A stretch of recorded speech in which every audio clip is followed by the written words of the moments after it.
Now listen in. BJP is now holding a press conference against the rape case that has happened in West Bengal. Samit Patra. कहा गया था कि ये साधारण घटना है। हंसखली में रेप हुआ था तो लव अफेयर गोइंग रॉन्ग, प्यार था दोनों के बीच में, वो थोड़ा गलत हो गया, उसके कारण हंसखली में रेप हुआ। कुमुदुनी में रेप हुआ तो उसे सीपीआईएम सपोर्टर्स ने कह के उससे अपना पलड़ा झाल लिया। संदेशखली में रेप हुआ तो कहा गया नथिंग हैपेंड, कुछ नहीं हुआ है। आरजी कार में रेप हुआ तो कहा गया the rape happening because boys and girls are interacting more freely, लड़के लड़की ज्यादा बातचीत कर रहे हैं, इसके कारण रेप हो रहा है। और जब उसके खिलाफ प्रोटेस्ट हुआ तो कहा गया कि मोटिवेटेड प्रोटेस्ट है, ब्रेक द बोन्स, हड्डी तोड़ दिए जाएंगे प्रोटेस्ट करने पर। आप सोचिए अगर इस प्रकार से, और अभी कल्याण बनर्जी कह रहे हैं कि हम क्या कर सकते हैं अगर स्टूडेंट के ही रेप कर दे, तो आप सोच के देखिए किस प्रकार की ये मानसिकता है। और आखिर ममता बनर्जी की सरकार बंगाल में, उसको ऐसा लगता है उनकी कोई जवाबदेही नहीं है। गार्ड रूम के अंदर, the one who should protect, the room which should be seen as the room of protection turned into a room of brutality and rape. इससे जघन्य कुछ नहीं हो सकता है। भारतीय जनता पार्टी के माननीय अध्यक्ष श्री जेपी नड्डा जी ने इस पूरे जघन्य कांड का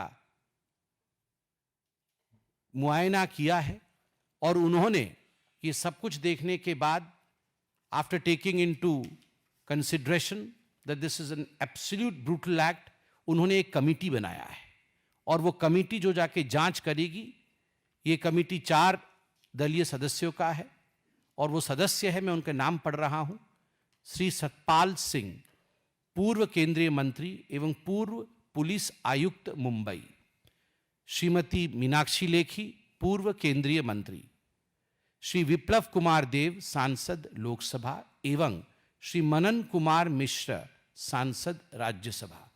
यह जांच समिति शीघ्र ही घटनास्थल का दौरा करेगी और अपनी रिपोर्ट माननीय राष्ट्रीय अध्यक्ष जी को सौंपेगी। इसमें कोई दो मत नहीं है कि आज बंगाल में जो हो रहा है उसको लेकर हम सब बहुत पीड़ा में हैं और मुझे लगता है ममता जी को इस प्रेस कॉन्फ्रेंस के बाद तुरंत आके एक प्रेस कॉन्फ्रेंस करके, हम सफाई नहीं मांग रहे हैं, हम उनसे माफी मांग रहे हैं, इस्तीफा मांग रहे हैं कि वो माफी भी दे और इस्तीफा की पेशकश करे। महिलाओं के साथ इस प्रकार का व्यवहार नहीं हो सकता है। एक दूसरा विषय है, आप जानते हैं कि 25 जून को 50 वर्ष आपातकाल के पूर्ण हुए थे। जब 50 वर्ष पूर्ण होते हैं तो स्वाभाविक रूप से पूरे देश में उस जघन्य कांड को याद दिलाया जाता है। मैं आज टाइम्स ऑफ इंडिया, एक बहुत ही जाना माना अखबार है, 30 दिसंबर 1975 के मैं हेडलाइंस लेके आया हूं। Indira aims at basic changes in the constitution. The Times of India news service, New Delhi, December 30 तारीख को छपा। 29 की कहानी है।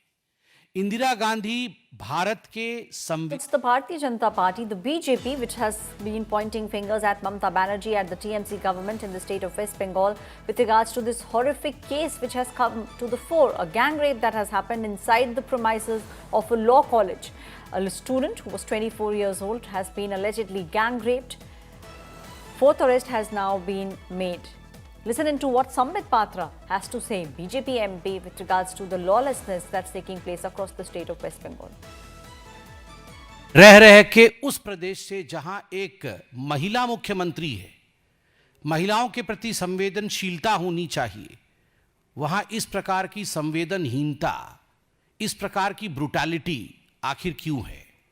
पीड़िता ने, विक्टिम ने खुद स्टेटमेंट जारी किया है, लिखित स्टेटमेंट। वह स्टेटमेंट भी मैं लेके आया हूं, उसके भी कुछ पोर्शंस आपके पास रखूंगा।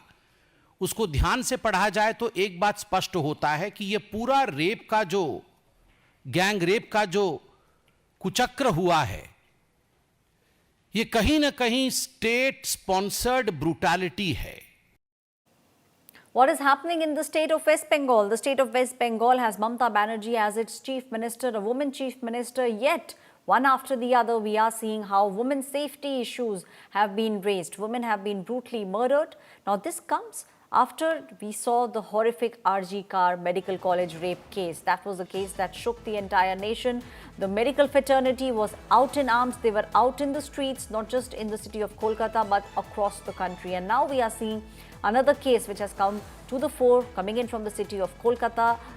What's the most gruesome part about this rape is the fact that it happened on the college premises. Law college student was in the hostel, in the college when this horrific case took place. The BJP has also pointed out towards the fact that the main accused, 31-year-old guy, actually had posted a lot of photographs with prominent TMC leaders across his social media platforms. My colleague Anupam Mishra is now joining me on the story. Anupam, we are seeing it Sambit Patra once again, who's raising questions and saying that a state that has women as a chief minister, Mamata Banerjee is the chief minister, yet women's safety is in doldrums in the state of West Bengal. Well, you can see that a fierce political battle is ongoing between TMC and BJP over the issue of the incident which happened at South Calcutta Law College, and BJP is hitting on the streets. Yesterday they did protest, and today also they are BJP is scheduled to do a protest at Gadiahat. So it's a clear-cut indication that BJP is mounting up the pressure on TMC, especially targeting Mamata Banerjee, while every BJP leader, especially Sambit Patra, and we have earlier seen that Union Minister Meghwal, they are all blasting towards TMC and Mamata Banerjee. So it's a clear case of political war between BJP and TMC. While BJP is targeting TMC and Mamata Banerjee, TMC is also targeting BJP, putting up issues which are related to women's safety in another states, which is BJP ruled states like Odisha and in UP. So it's a clear case of political war ahead of assembly elections, which is due in next year. Thank you, Anupam, giving us all those details. My colleague also rightly pointed out that we will have the state elections in the state of West Bengal next year. The BJP now building up to it and also asking questions about the dismal law and order situation in the state of West Bengal.